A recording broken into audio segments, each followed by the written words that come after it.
Bienvenidos a otro episodio de Filosofía, Psicología, Historias. Hoy vamos a hablar de algunas curiosidades de Isabel, la reina virgen de Inglaterra, a la que algunos llaman la Gran Reina, y que ha sido un personaje muy controvertido de la historia, pero que ha tenido algunas singularidades que son dignas de destacar.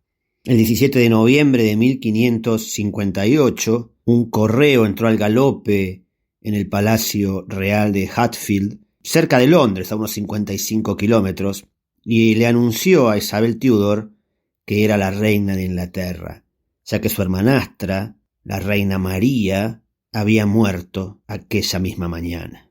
Isabel no se imaginaría que reinaría 45 años desde aquel día. Hacía 4 años había estado encerrada en una torre porque la habían acusado de conspirar contra su hermana, la reina, pero luego la propia María Tudor la liberó. Ella era hija de Ana Bolena y de Enrique VIII, pero decían que era una hija ilegítima del rey. Muchos debatían acerca de la paternidad de la niña. Decían que era hija del adulterio. Cuentan que había tenido una muy buena educación, que hablaba, además del inglés, el francés, el italiano, el latín y el griego. Le gustaba estudiar teología, leía a los escépticos, le gustaba leer a Maquiavelo y admiraba el Renacimiento italiano. Cuando asumió el trono tenía 25 años. Dicen que era alta, de una figura esbelta, con finos rasgos, tez aceitunada y pelo castaño rojizo. También poseía bellas manos. Cuando heredó el trono era un caos, ya que el país estaba dividido por credos que luchaban entre sí. El comercio estaba sofocado porque había monedas falsificadas. El gobierno estaba endeudado, no tenía un buen estado de defensa contra los extranjeros. Escocia, que siempre había sido codiciada y conquistada en reiteradas veces, estaba invadida por españoles y franceses.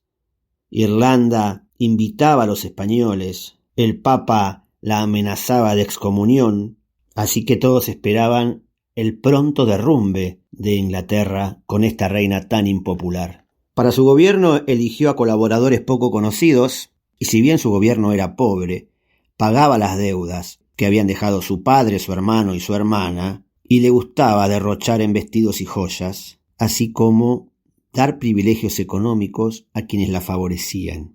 No le gustaba convocar al Parlamento, no soportaba a la oposición, ni la crítica ni la vigilancia. Tampoco le gustaba la idea de soberanía popular o de parlamento. En realidad, se fue convirtiendo poco a poco en una absolutista. Siempre impuso su voluntad porque en el fondo los ingleses preferían a una persona tirana y absolutista en lugar de facciones que competían por el poder. En el fondo nadie quería que el pueblo gobernase. Su modo de gobernar era angustiante para quienes la rodeaban porque tomaba decisiones de manera muy lenta y generalmente era muy irresoluta, no tenía una determinación política.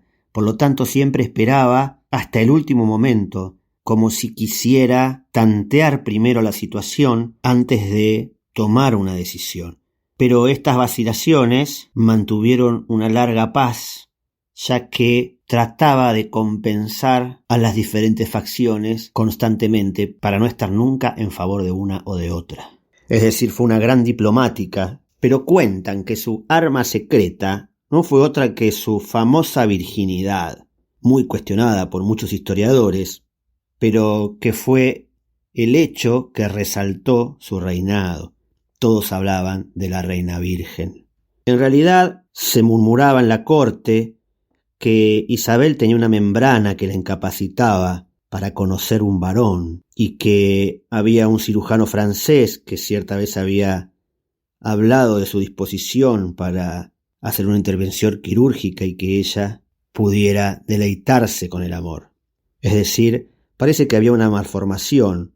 En realidad, en la casa de los Tudor, como en la casa de la mayoría de los nobles europeos, al casarse entre parientes, aparecían las malformaciones debido a la endogamia sanguínea. Y en los Tudor teníamos a Catalina de Aragón, que sus alumbramientos fueron constantemente catastróficos. Eduardo, el hijo de Enrique, murió en la juventud por una enfermedad que no pudo ser definida. María no había podido tener hijos, e Isabel corría la misma suerte. Algunos dicen que en realidad era estéril, pero no virgen. Ella varias veces había prometido con casarse, pero no lo hizo. El tema era la gran presión a la que era sometida, porque una reina sin descendencia podía significar una catástrofe política, pero ella reinó con paciencia y muchos años. Pero Isabel se enamoró de un hombre que era casado, Lord Robert Dudley, que era el hijo de un duque que había sido opositor a María Tudor, la hermana de Isabel, y había muerto a causa de eso. Y este hombre casado quiso ser consorte de Isabel, y su mujer cayó accidentalmente por unas escaleras y murió desnucada, muerte que fue muy comentada y en la cual se sospechaba que habían sido la propia Isabel y Robert Dudley los encargados de quitar a la persona del medio para que se pudiera casar, y estas sospechas pusieron punto final a la posibilidad de que estos dos enamorados pudieran cumplir sus expectativas. Ofreció también casarse con el duque de Alezón, que era hijo de Enrique II y de Catalina de Médicis, pero había unos obstáculos. Era la fe católica del duque, que era muy joven y que tenía la nariz picada de viruela.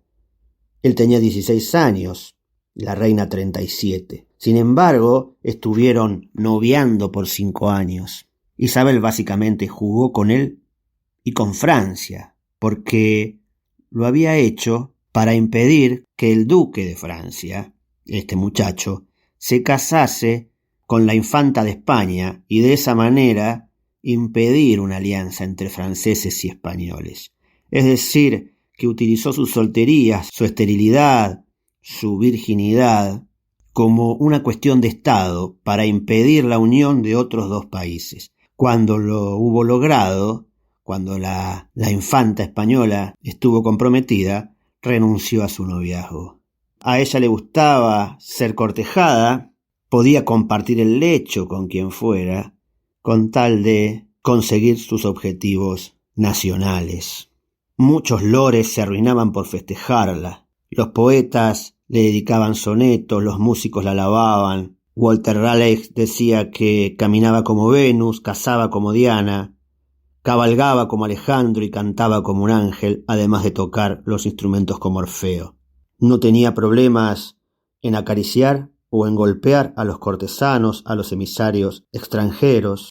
Amaba el baile y fomentaba el arte, el teatro, la poesía. En torno a ella y su gran corte se congregaron casi todos los genios de la época más brillantes de Inglaterra. Y al final de su reinado dejó un país enriquecido, todo lo contrario a lo que había recibido.